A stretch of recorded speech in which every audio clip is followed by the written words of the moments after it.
Welcome. This tutorial will introduce you to georeferencing a dataset in ArcMap. Firstly, open ArcMap document Transformations Part 2.mxd. Before we start, the georeferencing toolbar must be enabled. From the Customize menu, select Toolbars and check Georeferencing if it is not already switched on.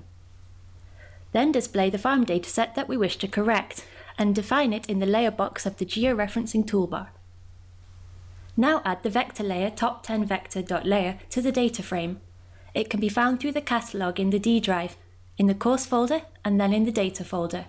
We will use this as the reference dataset.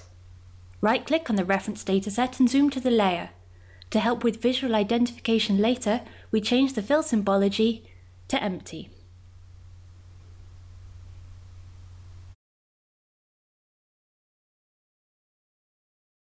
In this example, the extent of the two maps is very different, so we use visual clues to identify the location of the farm at the bottom edge, and zoom into this area.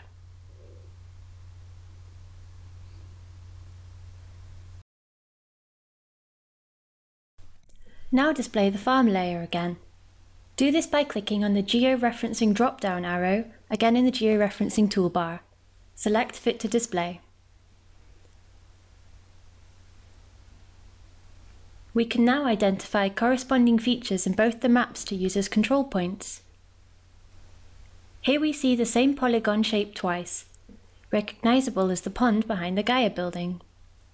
Also the roundabout at the Druvendal bus stop. Always look for distinct spatial features which are easily recognisable in both of the datasets.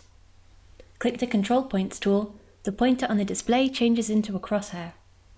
To add a control point, first click the mouse pointer on a location in the unreferenced dataset, for example the centre of the roundabout, then click on the coinciding point in the reference dataset. Now for the pond feature. The unreferenced map will adjust automatically, with an improved fit for each additional accurately placed pair of control points. In collecting control points, you will need to zoom in considerably to obtain accurate X and Y positions. Also, it is smart to find locations for control points around the edge of the unreferenced image, and evenly spread out as much as possible.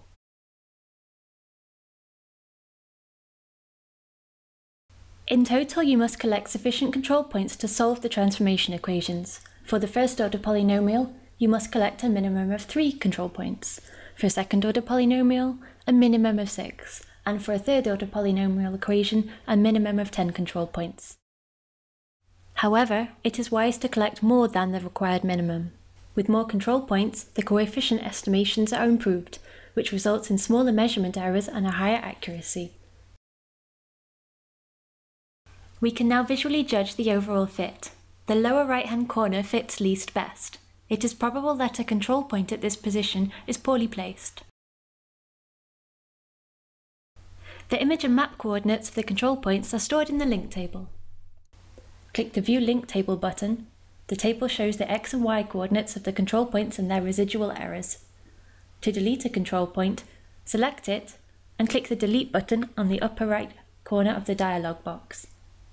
Deleting points with a high residual can help increase the overall accuracy. Keep editing the points until the total RMS error is sufficient.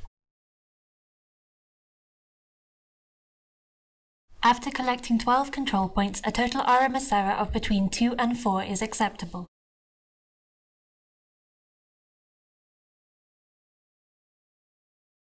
A low RMS error should not be confused with an accurate rectification.